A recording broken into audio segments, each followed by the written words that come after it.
Welcome to Corvette Today, the podcast that talks about everything Corvette, with your host, Steve Garrett, MC and DJ at one of the largest Corvette weekends in the country, Corvette Fun Fest, president of the Corvette Club of Kansas City, Missouri, and radio disc jockey at the #1 radio station in Kansas City for over 40 years. Here's Steve Garrett.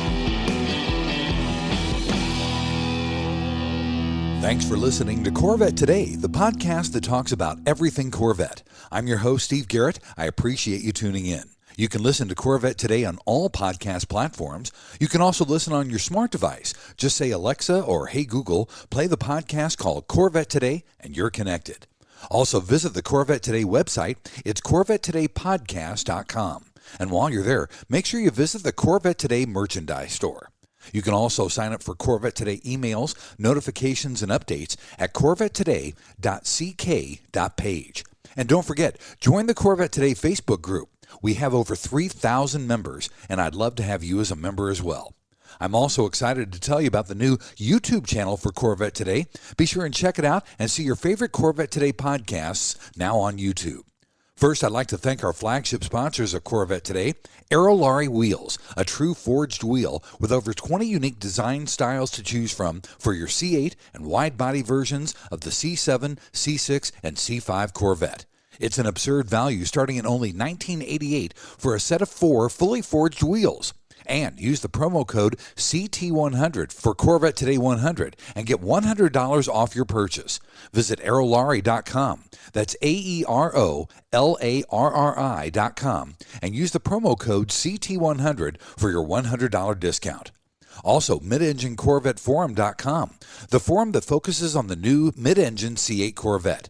Meet a lot of fellow Corvette enthusiasts like yourself at midenginecorvetteforum.com. Also, a shout-out to CanadianCorvetteForum.com, welcoming Corvette owners from around the world. Corvette Test Driver Jim Mero is back on Corvette Today. This time, Jim is answering your questions about America's favorite sports car. Jim, it's great to have you back on the show, and you are my first guest to appear 3 times on Corvette Today. Well, I tell you what, Steve, it's a complete honor. Let's hope the third time's a charm.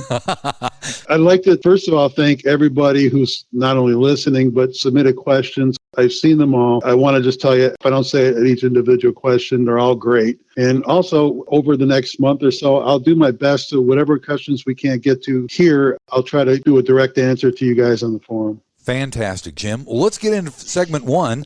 Our first question comes from Yellow Dreams, and that's Dreams with a Z. He's from CorvetteForum.com, and it's a 2-part question. He asks, what are the biggest challenges that you had to overcome while developing the C7 ZR1 suspension and tuning it? And if you could go back and change anything, what would it be? Well, when the C7 ZR1 came up and it was introduced in one of the meetings, I thought, holy crap, this is one of my dream cars. What a way to wind up 34 years at General Motors. I knew I was retiring. Nobody else did at the point, so I thought this would be a great car to go out on. The car had big aero, huge horsepower, tons of cooling, all those extra radiators. The challenge was the mass of the car was a little higher than I really desired, and the challenge was more making it drive like a light, agile car. The power to weight looked great. But power to weight is really a straight line effect. Our competitors are typically lighter weight than we are. When you have a power ratio in a heavier car, comparing it to a lighter car, the lighter car wins every time because the fact that the power to weight is a straight line effect, you have to corner, you have to brake the heavier cars, so they're at a disadvantage every time. The other thing that concerned me was putting 755 horsepower down to the rear tires. The Cup 2 tires are awesome on the Z06. At that point, I had no idea what adding another 100 horsepower would be like. But we developed those tires back in 2013, and this is a 2019 car. And I've said it before, Lee Willards is a tire genius. He's the best tire guy I've ever met. And I've seen him do magic in a few months, let alone 6 years. Having said that, the first time we drove the car, all that was put to ease because the car drove fine on the Cup 2 tires, even though I know the car would have been significantly better with a newer tire. At the same point, I had just revised all my magnetic ride tuning philosophy on the C7 Z06, so it was a big revelation. So I took all those learnings for the Z06 and I basically armchaired calibration for the ZR1. And as the CR1 progressed, so did the calibrations. As the calibrations progressed, the car just became more of a darling on the racetrack. The thing is, every time we went to a new track, we were putting down lap times that we didn't think we would ever achieve. One of them was at VIR. A couple of us were running 151s on the full course. I mean, I remember back in the days when we were just trying to get the C6 ZR1 under 2 minutes, and it was just, this car is going to be really good. The second part of the question is, if I could change anything, what would it be? Based on what I said initially, it would have been absolutely new tires. I did everything I could to convince the platform to go with new tires, but there's a business case that I'm not responsible. If I were responsible for it, GM probably would have gone broke. When I talk about those Cup 2 tires, I'll talk about what Porsche's got going on. They never considered a Cup-style tire until we did the Cup 2 for the Z06. I'll just digress to a funny story that happened at the Nürburgring. I was out in the C7 Z06, and there was a Porsche guy behind me. I can't remember what he had, but he was making at least as much power as I was, maybe more. The part of the track that it's probably 40 seconds in, it's called Quittelbach Ho. It's where the Nissan went into the crowd and they decided to take the radius of that jump down. So that was all under construction. So we had to basically narrow you down to one lane. You had to go 30 miles an hour. So we're going up this hill 30 miles an hour. Then it opens up to a massive long straightaway. He was almost touching my bumper. And it got to the point where he got a little better jump out of the construction zone than I did.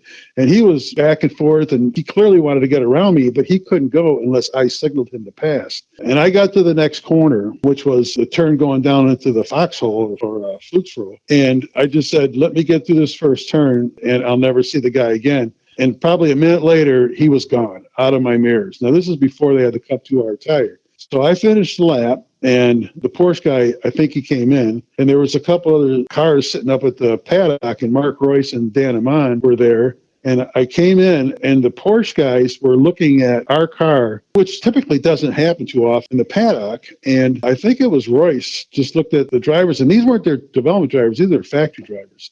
And he said, listen, boys, it's not just the tires. So the reason I tell that story is because 1 year later, guess what? The Porsche had the Cup 2R tires. And I guarantee you it was a direct result of what we were doing. And I also know for sure that had we gotten a new tire, it would have been better than the Porsche got. Yeah. That's a kind of a long answer to a shorter question, but I just wanted to kind of give that whole history of how things for the ZR1 progressed and how it actually affected the ZR1 and the Z06 affected what other companies did. Absolutely. That's a great story, too. Jim, our next question comes from Jack Frost PDX from midenginecorvetteforum.com. He says, what do you think of MSRC technology in general and how it has evolved at GM over time? And the second part of the question is, should we be adding it to our C8 Corvette if we're not going to track the car? Okay, I'll give you a little history on how the evolution of magnetic ride progressed. When I first got introduced to it in the early 2000s, it was a love-hate relationship. I was having trouble with it. I found a lot of flaws with it when I started doing my own shock dyno testing. It's like, here I am doing magnetic ride for my business. And back then, it was a battle. I was fighting with Delphi all the time. And it got to the point where they were convinced that I was trying to get them off the car and another manufacturer on the car. They thought I was in bed with a manufacturer because I was so adamant about getting them to fix these problems. And the other part of the frustration is, out of all the people using it, I was the only one complaining about it. Everybody else seemed happy, but I'm like, no, they're experiencing the same problems as I am. They just don't know it. But over time, Delphi became open-minded, and they said, okay, we'll start running our own tests. Lo and behold, they found the same results I did. And boom, full court press. To their credit, they put all hands on deck to correct these issues, and I'm telling you, they did. The fixes they implemented were so good, I wanted to change the way we used magnetic ride. So up to the C6 ZR1, only time we used magnetic ride was as an option on the base car. It was just the FV1 with the passive dampers, and magnetic ride was an option, and then the rest of the packages were all on regular shocks. I wanted to change the way we did that. So with the C6 ZR1, I said, instead of taking a base car and trying to make some perceived handling, even though the car did handle better, it was more perceived than what I would like. I wanted to take the hardcore track ZR1, the C6 ZR1, and use magnetic ride to make it ride better. So you would get the best of both worlds. And I was able to convince Dave Hill to let me take the car in that direction because it was a big step. We had never done this before, but all the electrical architecture for the ZR1 had to be changed to include magnetic ride. And he bought into it. Him and then later Tom Wallace, came out to be a great car, even though we've improved it since. I was really happy with the way the car turned out. And it was shortly after that C6 ZR1, other motor companies were picking up magnetic ride, BMW, all the way up to and including Ferrari. So wow, that was just a big transition. And even since that C6 ZR1, BWI is just continually to improve the product up to what's on the C8, better software, better hardware, better data. They're totally committed. The rest is pretty much history. right. For the second part of the question, let me put it this way. I've been on record saying that, in my mind, no Corvette should be sold without magnetic ride. Yeah. But I've also said I'm not in charge of the business case. Like I said before, GM probably would have gone broke if I were.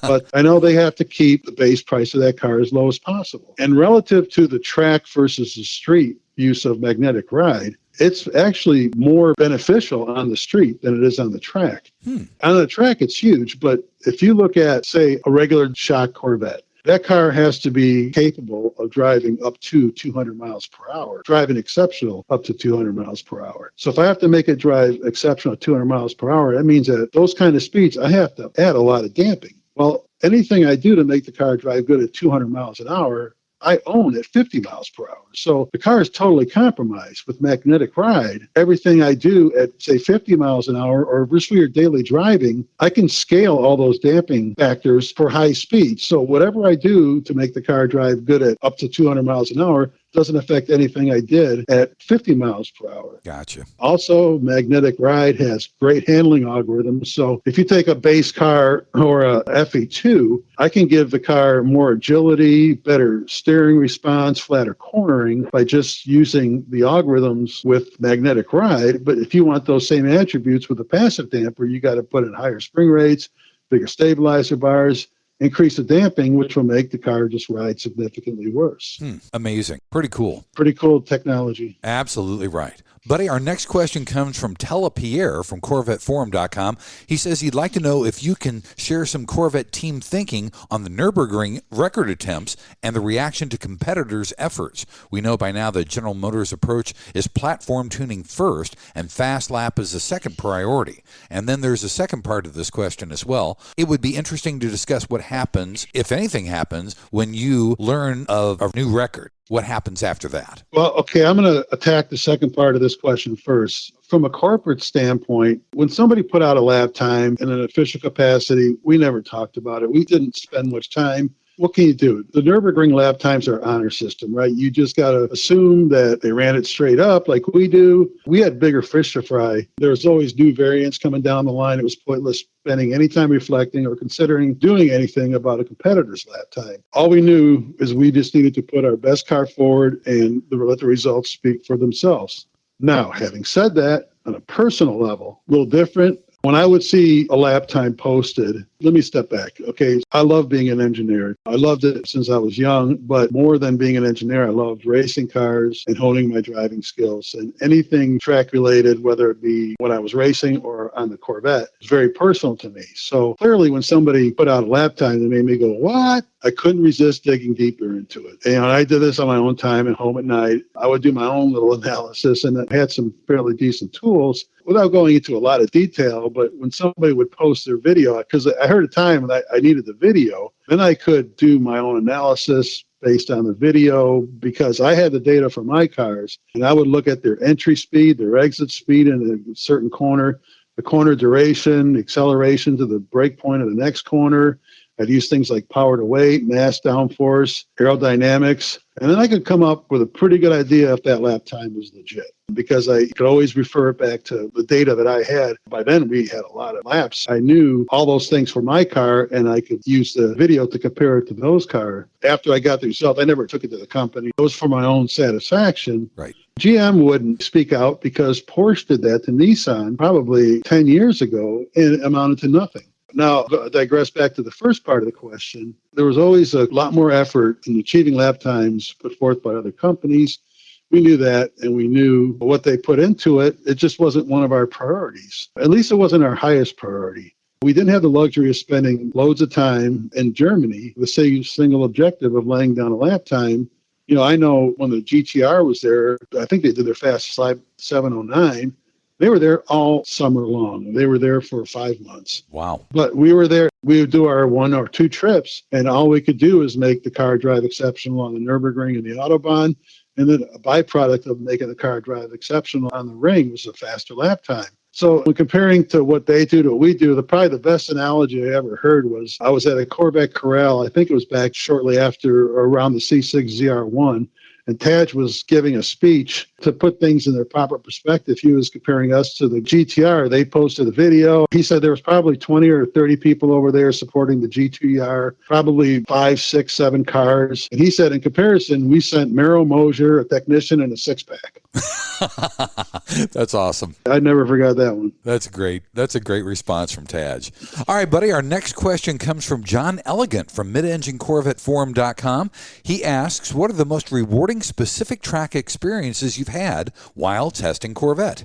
Well, that list is long. The first off is not because of ultimate lap times. When everything comes together, when you're doing a new generation of a car, there are so many disciplines that have to work in harmony. And in the beginning, these disciplines are all kind of doing their own thing. Things like powertrain cooling, which those guys are awesome. Transmission algorithms, the chassis tires, ELSD calibrations, performance traction calibrations, brakes and cooling, aerodynamics. You come out of the box, and more than not, the car didn't come out up to anyone's expectations. And obviously, the pressure and expectations were so high. The pressure was immense. And when you come out of the box and you're like, oh my God, this thing, it won't go through the turn, or it's doing this or doing that. I'll cite the C7 Stingray. The first time we tested that on the track, it was marginal at best. It was a big disappointment. But we had a huge dedicated team. That's when you kind of go to work. You start gelling and putting the combined disciplines together. And when it all comes down, and then 2 or 3 sessions later, you go out and the car just makes this transformation. It's completely euphoric. You're like, okay, now everybody feels we're all progressing forward, and we know this thing is going to be a rock star, because even though it made the transition, we have not started to refine it. And all it's going to do is get better over time. If I were to talk about my individual laps or lap times, you and I have talked about, we got a lot of Nürburgring track experience we want to share in future podcasts. So I'm just going to share probably one, and people may not expect this, the C7 Z06 to 710, but it was the actual time we didn't achieve our objective of sub 7-minute lap. It was at 7:04 I did in the C7 ZR1. And the reason for that is because I had to start the lap on cold tires. For that one lap, I had to go back and use every skill I'd learned over 33 years of racing, Corvette development, just to get it around the track. Wow. And I'm talking about a car, I said it before, was perfect an hour before, and it was perfect the next morning. But when you start on cold tires, all bets are off. Yeah. To properly warm the tires, you need tractive force, normal forces, and I had to use slip angles. And I'm telling you, the slip angles were massive. Everybody doesn't know what a slip angle is. It's the angle created from the direction of the tires to the direction of the car. So say you come up to a turn and the car's just got a ton of understeer. So the car's going straight, the tires are turned. So that angle is what we call a slip angle. And also the car would transition from understeer to oversteer. So you'd finally get the car to turn in, and then the back end would come around. That lap was just me reacting to the car, trying to do whatever I get to go through the corner. Even 4 minutes into the lap, I almost wrecked the car several times. Wow. Even though it was a complete disappointment because it wasn't sub 7, I thought, as I was driving it, I'm thinking it's going to be north of 7:15. So from a personal standpoint, that was probably a lap sure we'll probably never see, but that was something that I was pretty happy with, even though the circumstances were less than desirable. For sure. Well, Jim, our final question in segment 1 comes from RKCRLR, and he's on midenginecorvetteforum.com. He asks, do you feel a difference between the FE1 and the FE3 suspension when driving in a spirited manner that would still be considered safe and sane on the street? And then the second part of this question is, what about FE2 and FE4 suspension? Well, there's a significant difference between FE1 and FE3. The FE3 needs to be track capable, even though they're both passive damped. That means the FE3 needs bigger bars, more aggressive damping, higher spring rates, better tires. So everything we do to make the FE3 exceptional on the track will directly result in a better kind of car for street driving when it comes to cornering. The same thing goes for the comparison between the FE2 and the FE4. The progression between those two cars, even though the FE1 and FE3 on passive damp, the FE2 and the FE4 on magnetic ride, that's the difference, is the FE3 and the FE4 have to be track oriented. All right, well, buddy, let's take our first break, and when we come back, we'll answer more questions. Jim Mero, Corvette Test Driver, is answering your questions on Corvette Today. Stretch the life of your Corvette's paint with NovaStretch Performance Protective Covers. NovaStretch covers provide superior protection for your C5 through C8 Corvette, utilizing stretch fabric technology and an innovative fastening system for quick installation and easy removal and storage. Made in the USA for a tailored fit, the patented design and breathable mesh protects your Corvette without rubbing or chafing the paint like traditional bras. And unlike clear film solutions, NovaStretch provides full front-end coverage including the grille, keeping radiators and heat exchangers clean without creating airflow issues. Visit novastretch.com and use the code CorvetteToday15 to get 15% off your order. Protect your Corvette with NovaStretch. Hey, honey, are you awake? I am now. I can't sleep. Since turning 50, I keep dreaming of a red door and a blue door, somehow knowing there are only choices for retirement. Okay. Through the red door, we outlive our money. We have to rely on our kids. We're stuck on a fixed income. It's terrifying. Yeah, that would suck. But through the blue door, our money outlives us. We retire on our terms. Our kids stay our kids, not our caretakers. We make work optional. Yes, that's much better. That's what I want too. But what do we do? We call True Wealth & Company at 913-653-8783. They specialize in helping successful people make work optional. They're our fiduciary Blue Door personal wealth managers. Hey, where are you going? It's 3 a.m. I can't sleep. I'm going to check out True Wealth & Company online at retirewithtrue.com. That Blue Door is going to be our retirement. 913-653-8783. Visit us online at retirewithtrue.com. Investment advice offered through True Wealth & Company, LLC, a registered investment advisor in the state of Kansas. And now, back to Corvette Today with your host and my husband, Steve Garrett. Hey, thanks for listening to Corvette Today, the podcast that talks about everything Corvette. I'm your host, Steve Garrett. With me today is Corvette Test Driver Jim Mero, and Jim is answering your questions on America's favorite sports car. In segment number 2, we'll start with Bear Z06, Jim. He's from CorvetteForum.com, and he asks, how important is it to have rear caster set when getting an alignment? The reason he asks is because he had a GM technician that said it's a waste of time. Well, the GM tech was wrong. Like I'll compare it to the C7 magnetic ride upgrades. The dealers have been anything just north of disappointing. And the same with setting the rear caster. I've had a lot of people contact me on the forum and said the dealer won't set the rear caster. And the rear caster is very important. We purposely made the C7's rear lower control arms adjustable, both the front and the rear inboard attachments, so you can maintain zero caster when adjusting camber. And the reason for that is that 6th generation car only had the rear attachment adjustable for increasing or decreasing camber. But when you adjust the camber on the C6, you add a rear caster because you're moving the rear attachment outboard, which moves the lower ball joint forward. Now when the car goes into rebound or compression, as well as roll, the ball joints in the side of you are no longer linear. Lower ball joint follows a different path than the upper ball joint, and what that does is create a steer effect. A steer effect in compression, rebound, and roll is very undesirable in the rear of the car. So with the C7, we said, okay, we want to maintain zero caster so you can adjust both ends, and then in the side view, the ball joints remain linear when they go into compression and rebound, and there's no steer effects at all. The disappointing thing is it's not hard to monitor the rear caster when you're setting the camber. There's a tool available. All they do is put it on the knuckle, and then they can adjust the front and the rear attachment on the lower control arm and watch the caster gauge. It's just an angle finder that's attached to the knuckle, and just make sure it stays at zero as you increase the camber. So it's not hard to do, and to my life, I have no idea why the dealers simply won't do it. That's kind of crazy. And it's very important. It is very important. It is. Our next question comes from a person named Mid-Engine, and they're from MidEngineCorvetteForum.com. We all know and greatly appreciate your track testing work for General Motors. Was there other Corvette development work that you did off the track? Oh, absolutely. First, there was the same boring meetings and paperwork I had to do that everybody else had to do. However, there was a lot of responsibility developing the car on the street. As much time as we worked developing the car on the track, it was incredibly important for me to develop it as good or better on the street. I know that heritage of Corvette is racetrack bred, and we put a lot of time and effort in making sure that no one's disappointed on the track. But I really take to heart to make sure that car is a good daily driver. I would, off the top of my head, estimate for every hour I was on the track, I was probably 50 hours on the public roads. Wow. It was very, very important that guys can use the car not only as a track car, but as a daily driver. And I know most people don't track the car. They're buying the car to drive it every day.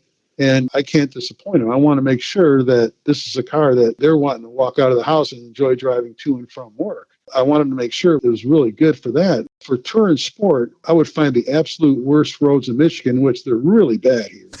And I would spend just weeks and weeks refining the calibrations to make sure that any kind of rough road, the car would behave the way it should. And then I would also, for every package, go down to southeastern Ohio and do mag ride and steering for up to 12 hours a day for weeks at a time. But I will say, probably one of my favorite things was doing all that, but on the Autobahn. As much as I loved developing the car on the racetrack, there was nothing like spending a Saturday or Sunday 150 to 200 miles an hour doing mag ride and steering. That's one of those things that I can't believe they let people do this. So as much as I loved tuning the car on the track, doing the ride work was okay, but it was very important. But man, going down to southeastern Ohio and the Autobahn were very close seconds. Absolutely. It almost makes me want to live in Germany, to just drive on the Autobahn every day. Oh, I'm telling you, first time we did it, I just said, I don't believe they let people do this. It was awesome. That's amazing. All right, our next question comes from Range96 from CorvetteForum.com. He says, does camber decrease when the suspension is compressed? And if so, why? And what aftermarket suspension and or chassis products do you recommend, if any? Okay, so first of all, negative camber increases as the suspension goes into compression. And that's why the upper control arm is shorter than the lower control arm. So in the rear view, the suspension goes into compression. The upper control arm ball joint has a more aggressive curve than the lower ball joint that increases camber. So just the opposite of the way you asked. As far as the aftermarket products, I never dabbled a lot in seeing what was out there. When I was employed, I was totally focused on production. But after I retired, I interacted with a few folks who purchased aftermarket stuff. Most of them, the reason they contacted me, were not satisfied with their purchase. So I looked through a couple of these packages, and I know a lot of these companies are selling packages that I know were not developed to the extent that we did. It was almost like a perceived thing, tie it down and they'll think it handles better. Right. As a matter of fact, shortly after I retired, I was offered an opportunity to endorse, I think it was a bar spring packages. I can't remember who it was from. But in good conscience, I refused to do it simply because if I didn't develop it or at least evaluate it, I couldn't put my name on it. That's not to say that if somebody has a certain driving style and really, really knows what they're doing, they could select certain aftermarket products to tailor the car to the way they drive. Say they wanted less roll or more or less understeer. You can buy bars that do that. The thing is, you just got to be able to monitor some simple calculations of how much you're actually adding. Adding 3 millimeters to the diameter of a stabilizer bar is a huge change because the diameter torsional stiffness is to the fourth power. You want to make sure that you really know what you're doing. And if you just want to take the car and increase the roll stiffness, maintaining the attitude or understeer-oversteer relationship, then you want to make sure you calculate the roll stiffness of the front bar to the rear bar and how much you're changing. Make sure the changes are in the same magnitude. We call it the roll couple distribution or the tire lateral load transfer distribution between the front and the rear is maintained, and that's very important. Gotcha. All right, our next question is from SK08. He's from MidEngineCorvetteForum.com, and he asks, will lowering the ride height of a Corvette with MSRC affect the way the MSRC operates? Are there any problems or concerns? I'm glad he asked that because I have lowered my C7 Stingray on the stock bolts, so this is something I'm very interested in too. And I'll speak to everything up through C7. The dampers are very linear through zero. So lowering the car will have little, if no effect on the dynamics. The only concern would be ride height issues, right, hitting curbs and things like that. So no, up through C7, C6 and C7, you're fine lowering the car and maintaining the drivability. Excellent. All right, and our last question in this section, Jim, is from Skank from CorvetteForum.com. He says, could you give an idea of what the ratio of segment timing versus actual time runs is? He's assuming that it's impossible to match a perfect theoretical segment timed lap versus one to a perfect hot lap that you ran. What percentages would there be, if any? Okay, so this might be a little longer answer because segment timing on the Nürburgring is so important. Segment time is the only way to get an idea of where you would be on a timed lap. If you look at the Nürburgring, there's probably in the neighborhood of 50, maybe 70 cars on the track at the same time. Wow. And when you're one of the fastest cars out there, you're encountering traffic all the time. There's instruction going on. You'll see two cars running together. Like in a lot of the videos that you can see, they have big L's on the rear window. That means that's a learning or a training car. There's SUVs out there. There's cars running durability tests. And the thing is, you can't pass unless you're signaled to do so. So you can come up on a car until you see his turn signal go on, and that would be the direction he's going to go. And also the fact that he acknowledges he sees you, you can't pass him. And there's some guys out there who would never pay attention, and you'd run through a minute of lap right on his tail. He didn't even know you were there. I would go out on a warm-up lap to heat the tires in any of the C7s or the C6s. For us, a warm-up lap would be about 8 minutes. And I would do the entire lap, and I wouldn't see another car. I'm thinking, oh, my God, got the track to myself, especially if it was early in the morning or right before the track closed. You come to the start-finish area, you start the hot lap, and within 30 seconds, you're already encountering traffic. Just like a complete letdown. So with all that traffic, it's very hard to get an idea of how fast you're running because you'll get segments. Oh, I passed 4 or 5 cars and still pretty fast lap, and you come around at 7:35, 7:40. So you really have no idea how fast the car's going. And I'm not sure if any of the folks out there know who Jeff Mosier is. Jeff's done several seminars at the Bash. He was our analysis and simulation engineer. He's a big boss now because he's so smart. During the C6 years, I didn't want him sitting behind a desk and just going through simulation programs. I wanted him to come to the track with us. We came up with a program and treated our analysis engineers kind of like Pratt and Miller did. They were at the track with us all the time, compiling data. Actually, we had Jeff go with Pratt and Miller to understand how they did it. Then when we started going to the track, when we downloaded data, it took an hour and a half to analyze it all. Jeff wrote a program, I call it the Savior program, to compile all our data analysis. It was one download, and it would break each of the guys, the thermal stuff, the powertrain stuff, the chassis stuff, the simulation stuff. Those guys would have everything they got in an hour and a half before in 5 minutes. Wow. But part of that simulation program was segment timing. When we record data for development, we use what's called an RT sensor. An RT sensor is a military-grade GPS. I think it's accurate to within millimeters. Let's put it this way. RT sensors were used to guide ballistic missiles. So because of that, when we went to Germany, shipping those was a huge undertaking. They took an act of God, several weeks, and a bunch of paperwork to get them over there. What Jeff did is he broke the Nürburgring into 42 segments. Each segment had either a complete corner or a series of maybe 2 to 3 turns as part of the segment. And it's important to make sure you do complete turns because say you take a turn and break it into a segment is corner entry to apex and the next segment is apex to corner exit.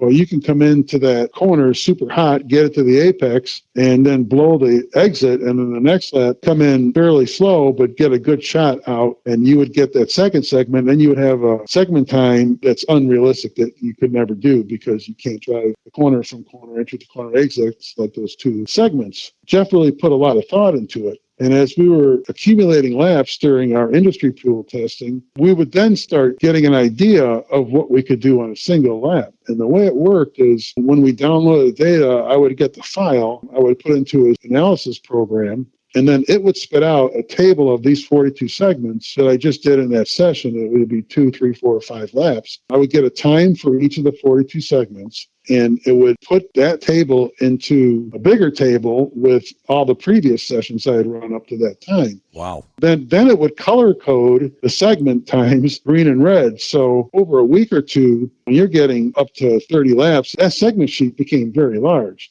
The beauty of the color coding was you can immediately look and see, okay, this was a fast segment, this was a fast segment. So it would compare everything you had run 30, 40 laps, and it would just say, here's the fastest segment. And then it would take all those green segments, combine them, and that's where you would get your theoretical lap. That's how we utilize the segment table. Now, when we talk about matching the segment times or time becoming unattainable, there's certain truth to that. Let me kind of explain that. So when you're doing all your development, then it's fast lap time. I'm not sure where it comes from, but you suddenly go to a different place mentally. When you take that first turn and the stopwatch is on and you think, oh, it may be like any other lap. It's not. It's completely different. Everything changes. You have to be very disciplined. It's like running a 13-mile qualifying lap. You got to stay in the moment. You can't think about developing, and your mind has been processing your development for 2 weeks at that point. Well, you got to step away from that and go into, you're no longer thinking about development. You can't get ahead of yourself. And that's easy to do. You got to stay in the moment. Absolutely. And somehow the speed and the time just happen just because you're being more disciplined. And also, when you're driving during industry pool, you're not thinking about anything that resembles a fast lap because you know you're not going to get it because of all the traffic. So I think subconsciously you become a little complacent and not going to that place you do when you know you are going for time. Also, when you're developing a car, you have to drive consistency. Consistency is the most important thing when you're A-Bing changes. So you got to drive 95 to 98% every single lap and doing it for up to 150 turns so you can make sure you get a good feel for what your changes are and if it makes the car drive better. When you're in development mode, you're thinking about changes. You're driving the car, and all you're thinking about is processing what the car is doing and what your next change is going to be. You're doing all that while you're driving. So then you spend all this time, up to 2 weeks, doing that. Then it's fast lap time. The track is completely yours. The only objective is speed and time. Then you go into race mode. Digressing back to when I said I historically beat the segments, those are the segments that I obtained during 2 weeks of industry pool throughout traffic and things like that.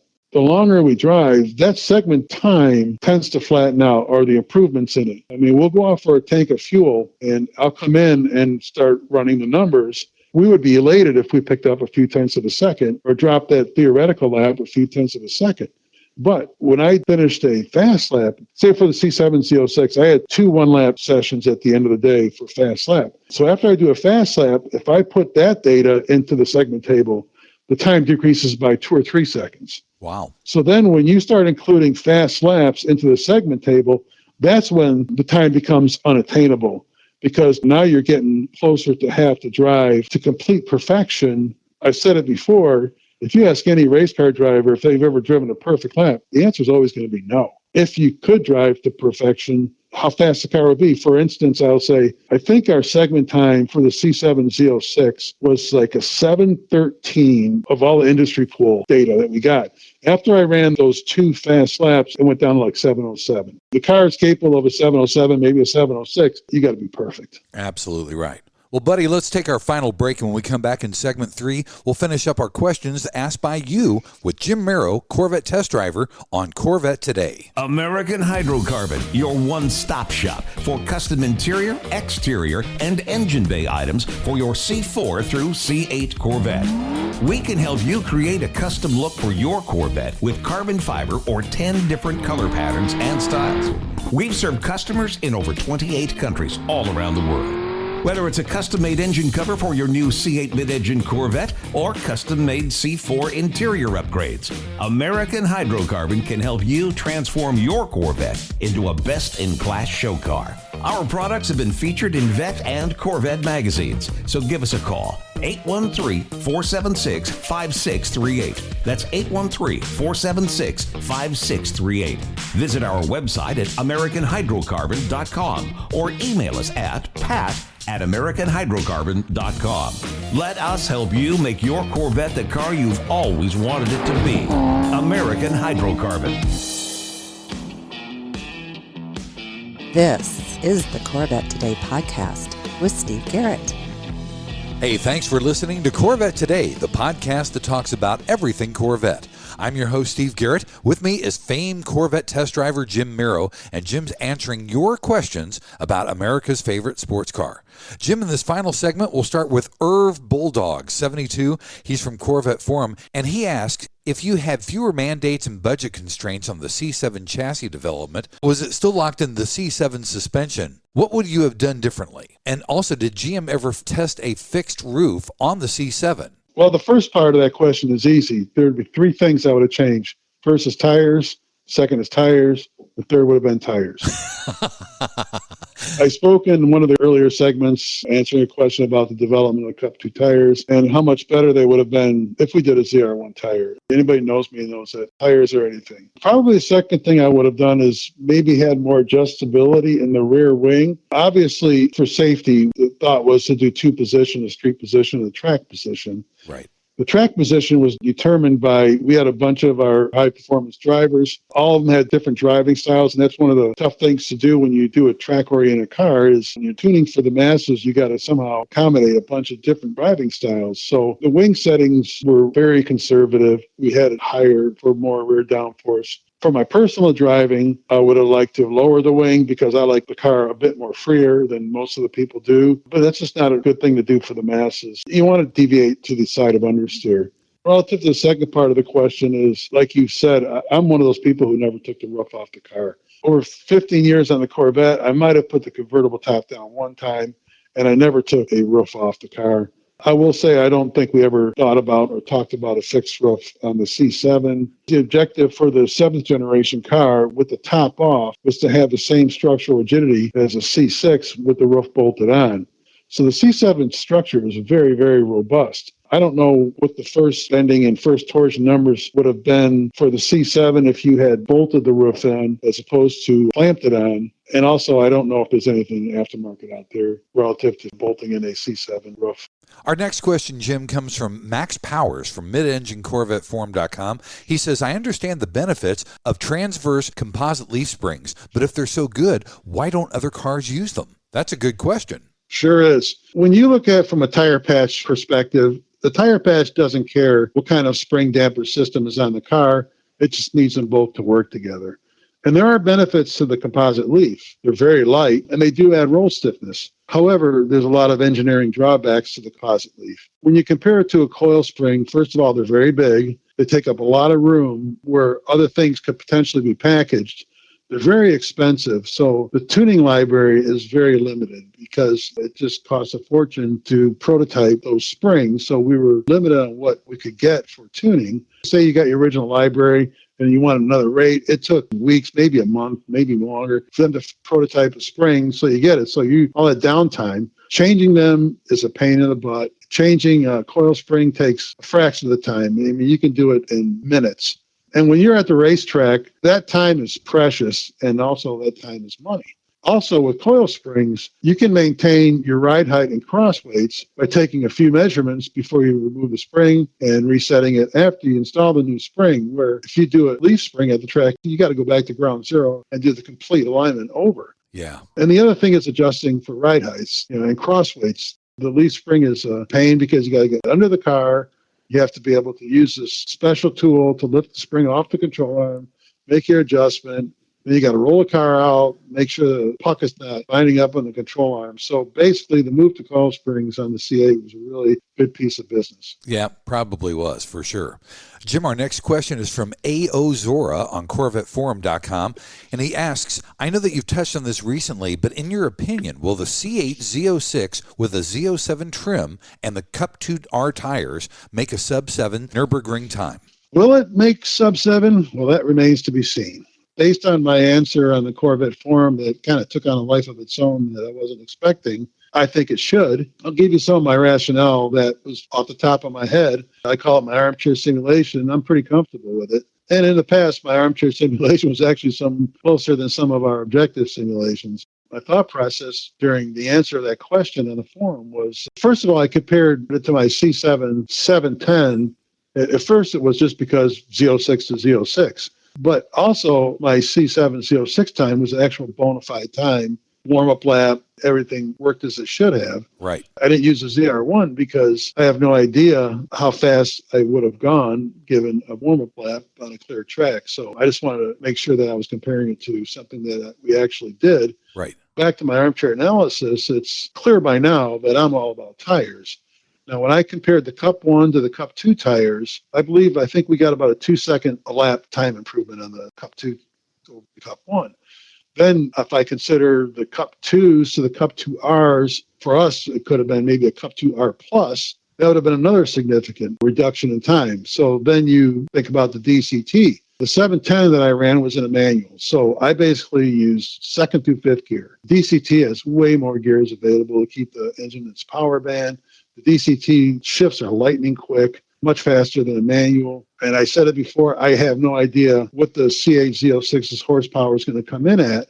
I find it hard to believe that it'll be less than a C7 Z06. So I think there'll be a horsepower advantage. I think about performance traction management. Like MagnaRide, every generation PTM gets better and better. Having said that, I chose not to run PTM in the C7 Z06 at the Nürburgring. I had everything off except for ABS. And that's because in the corners at the Nürburgring, where PTM really worked well, I could drive just as faster without it. However, on the Nürburgring, there were some corners where PTM just pulled the car down a little too much than what I liked. And in those corners, data showed that I was faster without it. So I ran without it. But having said that, I would never recommend any owner run without it. It is a good system. Unless you're at the top of your game, you really want it on. If you look at it from the C6 through the C7, if the improvements for PTM continue through C8, believe me, I'm sure it'd be a technology even I would have embraced. So summing it all up, I think I said 12 to 14 seconds, and I think that's doable. I'll also put a caveat in that I've never driven a C8. I don't know the dynamics of the car, but I see no reason why it shouldn't be stellar. Just a little sidebar here is there was a photograph that the person looked like me in the passenger seat. And I've been asked by a bunch of people, was I at the Nürburgring for any of that CA testing? And the answer is no. That photo was just another super good-looking dude.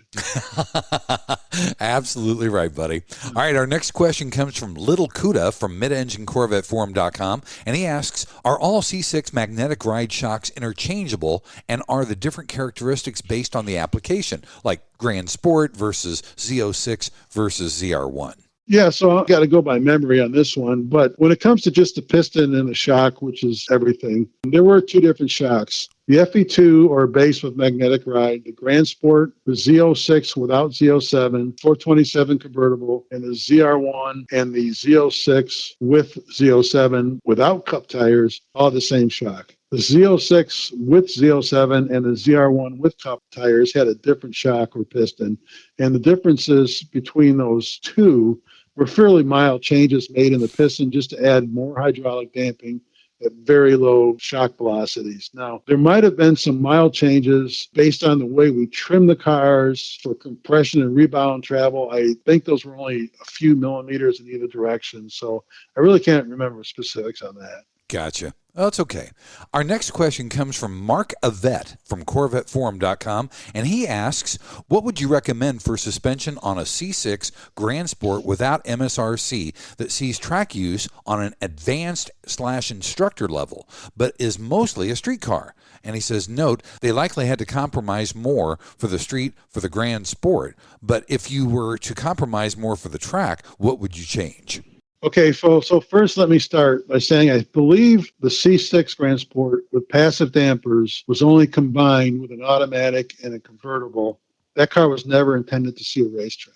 And that's why that car did not have a dry sump oiling system. They were all wet sumps. I remember back when we were doing the C6 Grand Sport, Tom Wallace, who was a chief engineer at the time, he said, we will never put a dry sump in any Grand Sport. So we tested with the wet sump, and we can never get adequate oil pressure on the racetrack. Finally, it was like we were getting really worried, and finally we were hitting our drop dead date if we ever wanted to think about implementing a dry sump system. We were in that final meeting, and Tom was sitting at the back of the room, and he just starts laughing, and we're like, what the hell are you laughing about? He goes, I knew. I just want to put you guys backs against the wall. You've convinced me that the car needs a dry sump. You're going to get your dry sump. Wow. So the reason I digress back on that piece of history is I remember back testing with the wet stump. And so my first recommendation would be, if you're going to go hardcore track, you need to find an aftermarket dry sump system to put on the car. At that point, now you're going to make the car more capable. I would probably go with different shocks, something that's adjustable. I would assume that you're not going to run anything that comes close to those old Goodyear F1 supercar tires because those things were marginal on the track at best. So I would then assume you're going to go with a tire with a lot more grip. Then you're going to want to start looking at higher spring rates, increase roll stiffness by stabilizer bars, tune it basically to your driving style. Gotcha. Yeah, that makes sense for sure. Jim, our final question is from Mid-Year Roadster on CorvetteForum.com. He says, can you really tune the suspension to give a smoother ride on a C6? Absolutely. The history of how the magnetic ride calibrations progressed from C5 to C6 to C7 is very well documented. Back in the 2000s, magnetic ride was really new technology. We were just cutting our teeth with tuning philosophies, understanding the authority of the system. Even though we've improved it, we really were satisfied and felt we did a good job with the cars. But over 10 to 12 years, you get more experience with the software. You've got a bunch more bench test data from the supplier, helps you understand the relationship between mechanical and the electrical attributes of the system. And all that led up to a complete major change in tuning philosophies and strategies with the 2019 7th generation cars. Basically, just taking those philosophies and implementing them into the 6th generation car. The improvements in the 6th generation car are as good as or more better than what we saw in the 7th generation car. That's a good question and a great answer too, buddy. Thanks. Thank you. Jim, before we go, let's talk about your business and what you do, because you travel all over the country tuning cars, and that's really a cool deal. You got a trip coming up, as a matter of fact. Yeah, as I just stated in that last question, I wanted to be able to get the 6th generation cars the same level or better improvement to the 7th generation cars. So after I retired, I said, what the hell, I'll give it a try. And I did. It came out really good. So now if you have a 2009 or a 2013 Corvette with magnetic ride, we can either directly program the car or send you a module with the new programming in it. Everything comes with a 100% money-back guarantee. We've done over 400 cars, and we are still lucky to be at 100% satisfaction. Contact me on my website, jimmero.com. There you go. And you can write to Jim at jimmero.com. And like Jim said earlier in the podcast, he's going to get back to the CorvetteForum.com questions as well as the mid-engine CorvetteForum.com questions and answer those. So if you do have some other questions, you can ask them right through those two websites. Just give me a month or two to do that because we're getting ready for this big trip. It's going to take 3 weeks. So I will get to them, though, I promise. That sounds great. Jim, thanks so much for being on Corvette Today again. We appreciate your time and answering all these questions, and congratulations and continued success. It's been an honor, Steve. I'm just over the top humbled by the fact that this is my 3rd time doing this. Buddy, I love having you on the show. We'll have to do it again soon. Thanks for listening to Corvette Today, and please be sure to tell your family, friends, and other Corvette enthusiasts about the Corvette Today podcast. And also thanks to our flagship sponsors, American Hydrocarbon at AmericanHydrocarbon.com, True Wealth and Company at RetireWithTrue.com. Also, Aerolari Wheels, get $100 off your purchase with the promo code CT100 at Aerolari.com. Also, Novastretch Bras. Use the code Corvette Today 15 and get 15% off your total purchase at Novastretch.com. You've been listening to Corvette Today with Steve Garrett. If you'd like to contact Steve with any thoughts on the podcast or ideas for guests on Corvette Today, you can email him at stevegarrettdj@gmail.com. That's stevegarrettdj@gmail.com. Garrett has 2 R's and 2 T's. Or connect with Steve on social media on Facebook, Twitter, or Instagram using @SteveGarrettDJ. Thanks again for listening to Corvette Today.